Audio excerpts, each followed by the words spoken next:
Good morning, everybody. It's August 5th, 2026, and 40 years of Iranian naval doctrine just got quietly buried under the sound of a 105mm howitzer. Not a headline, not a press conference, just a gunship orbiting in the dark, doing to the Mosquito fleet what nobody thought could actually be done at scale. The Islamic Revolutionary Guard Corps spent 4 decades building a navy designed to never fight fair, and right now, over the Strait of Hormuz, that entire doctrine is being unwound one bunker at a time.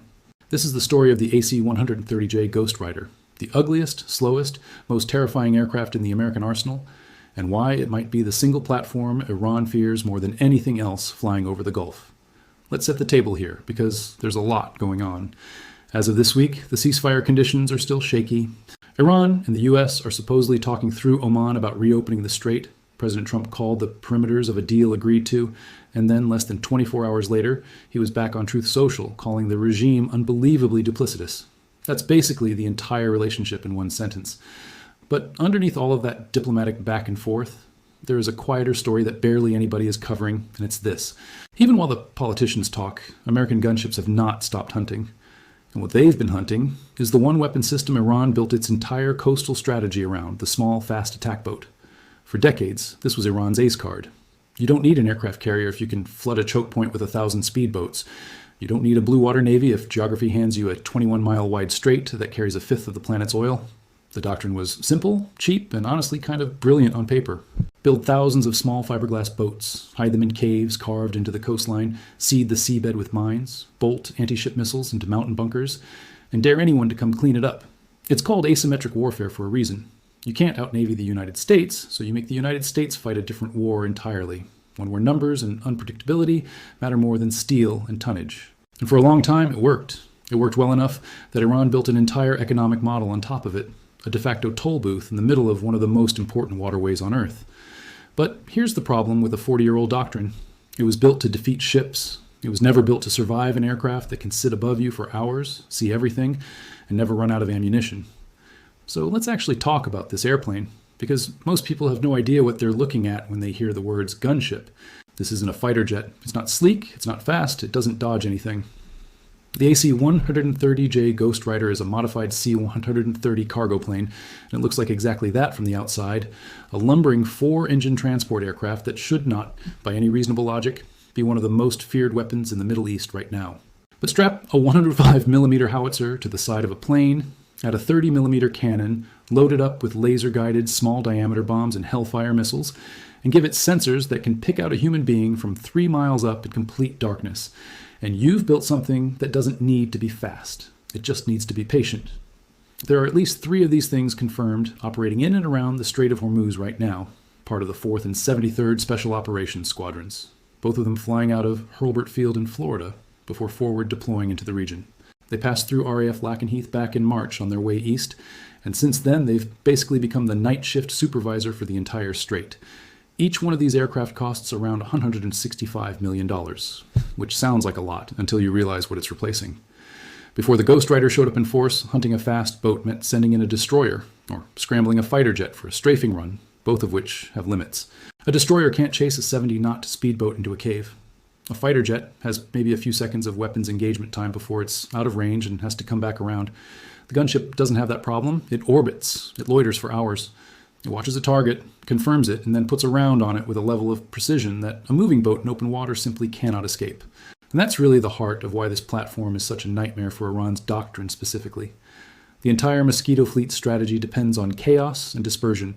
20, 30 boats swarming from different directions, cave to cave, island to island, disappearing into the geography before anyone can pin them down. That works beautifully against a surface fleet with limited visibility and limited patience. It does not work against something flying above you with a sensor suite that never blinks.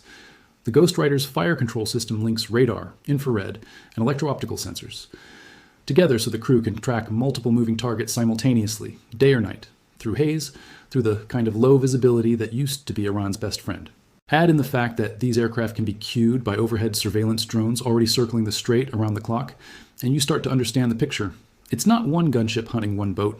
It's a networked kill chain where the boat gets spotted, tracked, handed off, and engaged, often before the crew on that boat even knows they've been found. Now, let's talk about what actually happens once that howitzer opens up, because this is where the physics of this fight get genuinely brutal for anyone on the receiving end. The 105mm cannon on the Ghost Rider fires a shell about the size of a fire extinguisher, and it does it with enough accuracy to consistently land rounds within a few meters of a moving target from altitude. That's not spray and pray. That's precision fire from a weapon system originally designed for artillery, bolted sideways onto an airplane, and it's been refined over decades of combat use in Iraq, Afghanistan, and Somalia against exactly the kind of small, fast, dispersed targets that Iran's coastal forces represent. Layer in the 30mm cannon for closer engagements, and precision-guided munitions for anything that needs a more surgical touch, like a bunker mouth or a missile launcher tucked into a hillside, and you've got an aircraft that can handle basically every target category the IRGC Navy relies on, from the boats themselves to the caves they hide in. Small diameter bombs give the crew a standoff option when a target needs to be hit from further away, or when the situation calls for something heavier than the cannons alone. And because those munitions are laser-guided, the margin for error shrinks even further. This is not an aircraft built around volume of fire the way people sometimes assume when they hear the word gunship. It's built around precision, patience, and the ability to keep fighting the same engagement for hours, if that's what the target picture requires, something almost nothing else in the American inventory can genuinely claim. And here's the part that should genuinely worry Tehran.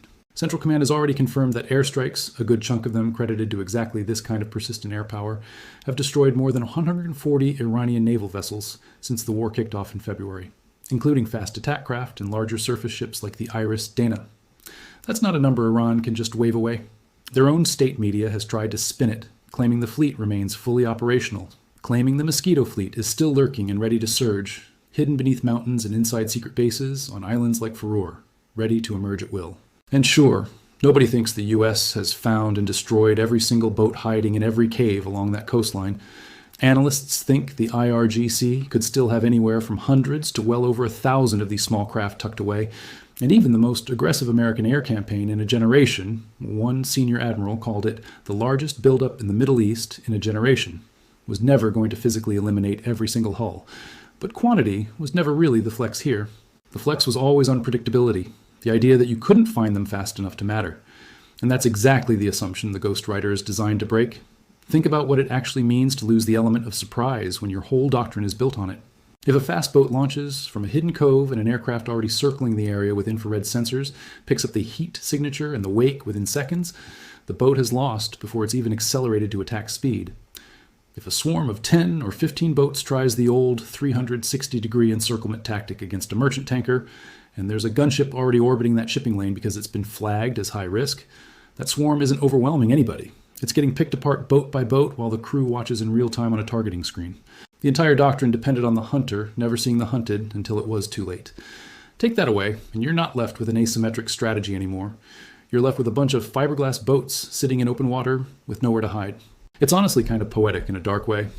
Iran spent 40 years building a strategy specifically engineered to make American naval power expensive and difficult to use in the Strait, going all the way back to those tanker war lessons about mines and small boats. Generations of IRGC commanders trained new recruits on exactly this doctrine: cave positioning, dispersal patterns, swarm timing, treating it almost like scripture because it had worked, in various forms, for so long. That's not something a military organization abandons easily, even when the evidence in front of them says the old playbook is failing. Institutions are slow to admit their core strategy has been quietly neutralized, especially when admitting it means acknowledging that the last 4 decades of investment, training, and doctrine were built on an assumption that no longer holds. Mines you can't always see. Boats that blend into fishing traffic. Missiles hidden in mountains that only need to emit for a few seconds to become nearly invisible again. Nobody built the plan around an aircraft that could just sit up there all night, patient as a hawk on a fence post, waiting for something to move. It also matters that this pressure isn't coming from just one type of aircraft in isolation. Part of what makes the current environment so unforgiving for the Mosquito fleet is that the Ghost Rider is operating inside a much larger web of surveillance and strike capability that has been building in the region for months. A-10. Thunderbolts have been flying low and slow specifically to keep visual eyes on skiffs, denying them the ability to hide behind wave crests or duck behind small islands the way they used to. AH-64. Apache helicopters have been hunting mobile coastal missile batteries and the smaller boats that try to peel off and slip in behind the main formation. And overhead, persistent surveillance drones feed targeting data into the same network the gunships are plugged into. So when people ask why the Ghost Rider specifically gets singled out as the aircraft that broke this doctrine, it's not because it's operating alone. It's because it's the aircraft best suited to actually close the loop, Once everything else in that network finds a target, the one platform that can loiter long enough, carry enough ordnance, and deliver it precisely enough to make detection and destruction basically the same event. Spotting a boat used to buy Iran time to react. Now, spotting a boat and losing it are separated by minutes, sometimes less. Let's talk about the adversary force picture here, because Iran's public messaging on all of this has been, to put it generously, inconsistent. On one hand, Iranian officials keep insisting the strait remains under their control, that ships not approved by Tehran simply don't get through, and that any American or Israeli-linked vessel is barred outright. On the other hand, they're simultaneously negotiating with Oman in the same week to open new maritime routes and get more shipping moving again. That's not the behavior of a regime that feels like it's winning the choke point fight. That's the behavior of a regime that knows its toll booth is losing its leverage and is trying to quietly find an exit ramp while still talking tough for the domestic audience back home. It's the geopolitical equivalent of telling your friends you dumped someone while you're still texting them at 2 a.m. asking if they're free this weekend. And you can see the strain in how Iranian commanders talk about all of this. The IRGC Navy's messaging keeps shifting between defiance and quiet acknowledgement that the old playbook isn't landing the way it used to. They'll claim complete control of the strait one week, then admit talks are needed the next, then go right back to threatening tolls and blockades. That's not strategy anymore, that's improvisation. And improvisation is what happens when your actual doctrine, the one you spent 4 decades and billions of dollars building, stops functioning the way it was designed to. Let's actually rewind for a second and understand where this 40-year number comes from, because it's not just a figure I'm throwing out for dramatic effect. Iran's obsession with the Strait of Hormuz as a strategic weapon goes all the way back to the tanker war in the 1980s, during the brutal grind of the Iran-Iraq War, when both sides started targeting neutral shipping to strangle each other's oil revenue. Iran learned 2 lessons from that period that shaped everything that came after. First, that mines are cheap, terrifying, and nearly impossible to fully clear from a busy shipping lane. Second, that small fast boats swarming a much larger vessel could inflict real damage and real fear without ever needing to win a stand-up naval battle. Out of that came the doctrine that eventually turned into the modern IRGC Navy, a force built almost entirely around denial rather than dominance. They never tried to build battleships to match the US Fifth Fleet. They built a fleet of 1,000 plus small boats, hardened coastal bunkers, and an entire mindset around making the strait too dangerous and too chaotic to secure quickly. That's the 40 years. That's the doctrine that's currently getting picked apart, one orbit at a time. By an aircraft nobody in the 80s could have imagined circling silently overhead for 6 or 7 hours at a stretch. And it's worth pausing on just how patient that circling actually is, because it's the entire secret to why this platform works. A Ghost Rider crew typically includes sensor operators dedicated purely to watching screens, cross-referencing infrared signatures, radar returns, and electro-optical footage in real time, building what's essentially a pattern of life on everything moving in the water below. And that's a term you'll hear a lot in special operations circles, pattern of life, the idea that if you watch something long enough, it stops being random and starts revealing structure. A boat that leaves a hidden cove at the same time every night, follows a familiar route, meets up with the same 2 or 3 other boats. That's not chaos anymore, that's a target set. And once you've built that picture, striking it becomes almost procedural rather than reactive. That is exactly the opposite of what Iran's doctrine was built to survive. It was built to survive a reactive enemy, someone responding to an attack after the fact. It was never built to survive an enemy that's already been watching for weeks before the first shot ever gets fired. There's also the electronic warfare piece that doesn't get talked about enough. Modern variants of this gunship platform carry defensive systems and sensor packages that have been continuously upgraded specifically because of lessons learned fighting exactly this kind of low-signature, high-volume threat in places like the Horn of Africa and the Persian Gulf over the last 2 decades. The aircraft isn't just looking for boats with its main sensor ball, it's also cross-referencing radio frequency emissions, because even the most disciplined boat crew occasionally keys a radio, and that split-second transmission can be enough to confirm a target that visual sensors alone might have missed in choppy water or bad weather.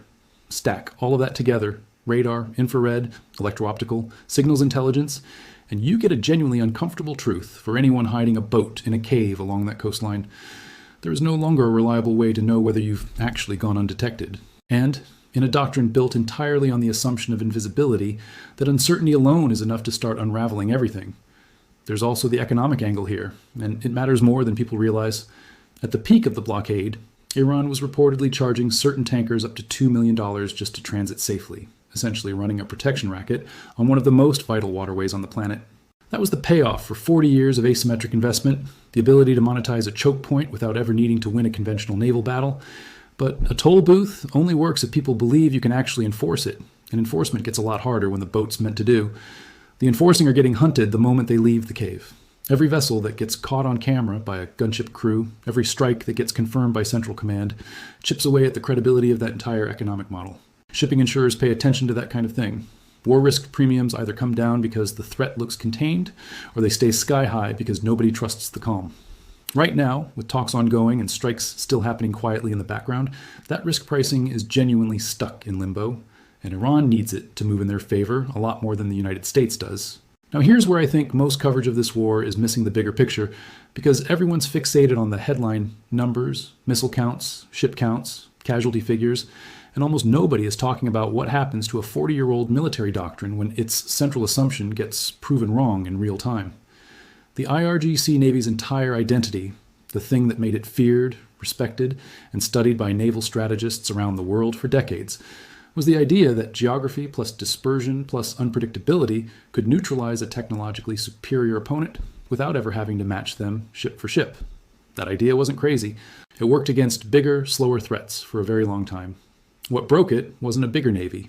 It was patience, delivered from altitude, a platform that doesn't need speed because it never has to chase anything, it just has to wait. Let's shift gears for a second because there's a global picture worth zooming out on, and it connects more than you'd think. Over in Ukraine, the drone campaign against Russian oil infrastructure just kept climbing through the summer. Overnight, into August 2nd, Ukrainian forces hit Rosneft's refinery in Saratov as part of a record barrage, and just hours ago, on the morning of August 4th, reports came in of another large fire at the Syzran refinery in Samara Oblast after another drone strike. That's on top of Ukraine hitting Russian oil infrastructure more than 30 times last month alone, one of the highest monthly totals of the entire war. Same logic as the Strait, honestly. You don't need a bigger air force than Russia's to hurt them. You need a cheap, dispersed, hard-to-intercept weapon that forces the other side to defend an area too large to cover completely. Ukraine didn't build a strategic bomber fleet. It built swarms of long-range drones that make Russia's entire refining backbone a target, night after night. And the fuel shortages inside Russia are the direct result. Russian refineries have been hit well over 100 times this year alone, and the daily output of refined fuel inside the country has dropped by hundreds of thousands of barrels compared to earlier this spring. Long lines at gas stations, export bans on gasoline, all of it traces back to the same underlying idea we keep seeing play out in every one of these theaters. That persistence and dispersion beat mass and concentration in modern warfare, whether you're talking about drones over an oil refinery or a gunship over a shipping lane. And then over in the Pacific, the temperature is climbing there too. The USS George Washington Carrier Strike Group has been operating through the Luzon Strait and into the South China Sea after some of the most serious confrontations, yet between the Philippine Navy and the China Coast Guard. Just this past weekend, the littoral combat ship USS Santa Barbara was sailing in formation with a Philippine frigate as part of another joint patrol, and Beijing's response has been to keep flexing with its own naval drills nearby. It's not connected to Iran directly, but it tells you something important about the moment we're in. American naval and air power is being stretched across 3 separate flashpoints simultaneously right now: the Gulf, the Black Sea adjacent oil war, and the South China Sea. And in every single one of them, the winning move isn't brute force, it's persistence, patience, and the willingness to sit and watch longer than the other guy expects you to. So let's bring it back to the 40,000-foot view, because here's the connection. Almost nobody is drawing between these 3 theaters. In Ukraine, cheap drones broke Russia's ability to protect an area the size of a small country. In the Gulf, a slow, patient gunship is breaking a naval doctrine that was purpose-built to survive everything except patience itself. In the Pacific, it's not weapons doing the work yet, it's presence. Ships simply refusing to leave contested water, no matter how many times they get bumped or harassed. Different theaters, different tools, but the same underlying truth. The old idea that mass and speed win modern conflicts is quietly getting replaced by a different formula: persistence plus precision plus the willingness to simply outlast the other side's patience. For Iran specifically, that's a genuinely uncomfortable position to be in, because their entire coastal doctrine assumed the opposite. It assumed America would get impatient, that public pressure and economic cost would force a withdrawal before the Mosquito fleet ever had to fully prove itself in a prolonged fight. Instead, what's happened is almost the reverse. The longer this drags on, the more exposed the doctrine becomes, because every additional week gives American forces more data, more patterns, more chances to catch boats moving between hideouts. Doctrines built on secrecy don't age well once someone's been watching patiently for months. Think about it from the other side for a second, from inside an IRGC Navy command bunker somewhere along that coastline. Every boat you send out now carries a risk your commanders never had to fully account for a year ago. It's not just the risk of getting hit by a destroyer or spotted by a passing patrol plane. It's the risk that something has been quietly watching the exact route you took last time, the exact cave you used, the exact hour you prefer to move. That's a fundamentally different kind of pressure than anything the doctrine was designed around. And it changes behavior in ways that are hard to reverse. Boat crews start moving less predictably, which slows down coordination. Commanders start hesitating before greenlighting swarms because a swarm that gets caught on camera and picked apart in real time isn't a show of strength anymore. It's a propaganda disaster. And a doctrine that depends on boldness starts to quietly calcify into caution, which defeats the entire purpose of having a fast, aggressive, unpredictable naval force in the first place. That's the real irony sitting underneath this whole story. The IRGC Navy was built to be the side that dictates the pace, the side that decides when and where the next swarm happens, when and where the next mine gets laid. Right now, for the first time in 40 years, that initiative has genuinely shifted. It's not Iran deciding when to strike and forcing the United States to react. It's American gunships deciding when and how to watch, when and how to strike, and Iran scrambling to figure out how much of its once feared coastal doctrine still actually functions under that kind of scrutiny. That's not a small shift. That's the kind of shift that ends up in military academies as a case study on what happens when a persistent, patient airborne platform meets a doctrine built entirely around the assumption that nobody could watch closely enough for long enough to matter. It also helps to look at some of the smaller, less headline-grabbing incidents from earlier this year, because they show the doctrine cracking in real time, rather than just in hindsight. Back in May, Kuwait captured 4 IRGC operatives off a rented fishing boat, a small, almost embarrassing episode on its own, but a telling one, because it showed Iranian forces resorting to civilian cover, disguising military activity as fishing traffic, which is a classic asymmetric move, but also a sign of an organization that no longer trusts its own hardened infrastructure to move people and equipment safely. A few months later, Iranian drones crossed into Kuwaiti airspace entirely, and Kuwaiti air defenses had to engage them directly, with falling debris striking a government facility and a civilian vehicle on the very same island where those operatives had been captured earlier. No casualties, thankfully, but the pattern is the same one you see again and again, an organization lashing out at the edges because the center of its doctrine, the boats, the bunkers, the mines, keeps getting quietly dismantled from above. When your main strategy is degraded, you don't stop being aggressive, you just get sloppier about where and how you show that aggression. And sloppy is exactly what an orbiting gunship crew is waiting for. There's also a quieter signal buried in all of this that's worth pointing out, because it explains why Iran keeps flip-flopping between defiance and negotiation. 2 senior IRGC officers reportedly told a major Western newspaper, seemingly on purpose, that during an earlier ceasefire period, their forces were on the phone with proxy commanders across the region, coordinating how to keep the pressure on and raise the cost of American operations, even while a pause was technically in effect. That's not the behavior of a command structure confident in its own conventional deterrent.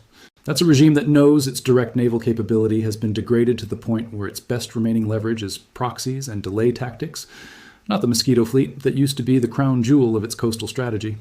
And that's really the story underneath the story here. 40 years of doctrine, thousands of boats, mountains full of missiles, a choke point that carries a fifth of the world's oil, all of it built around one core assumption that nobody could watch closely enough, patiently enough, for long enough to actually break the pattern. An aircraft that first started as a converted cargo hauler with a howitzer strapped to its side just spent the last several months quietly proving that assumption wrong, one orbit at a time. It's worth remembering, too, that none of this guarantees a clean ending. Wars built on asymmetric doctrine rarely end with a tidy surrender. They end with adaptation, or they end with exhaustion. Iran could double down and try to innovate around this problem, pushing boat crews to operate in even smaller numbers, relying more heavily on decoys, or leaning further into proxy actors who can strike without ever putting an IRGC boat in open water at all. We've already seen hints of that shift, drone incidents blamed on Iranian actors as far away as American water infrastructure, and attacks on shipping near Egypt that nobody can definitively pin down, but that carry all the hallmarks of exactly this kind of deniable, dispersed retaliation. That's the next chapter of this doctrine. If the boats themselves keep getting hunted into irrelevance, less naval confrontation, more shadow war fought through proxies and plausible deniability, which, if you think about it, might end up being an even harder problem to solve than the one the Ghost Rider just spent the last several months quietly cracking. So here's what I want to know from you. Do you think the Ghost Rider and platforms like it have genuinely broken Iran's naval doctrine for good? Or do you think the Mosquito fleet adapts and comes back with something nastier once the world stops watching this closely? Do you think the ceasefire talks actually hold this time? Or are we looking at another round of this in a few weeks? Drop your take in the comments. I read every single one, and I'm curious where you land on this. If this kind of breakdown is useful to you, do me a favor and hit that like button. It genuinely helps this get in front of more people who care about this stuff. And if you're new here, go ahead and subscribe, because this story is nowhere near finished and there's a lot more coming. Share this with anyone you know who's been trying to actually understand what's happening in the Strait, instead of just scrolling past the headlines. Thanks so much for watching, and I'll see you in the next one.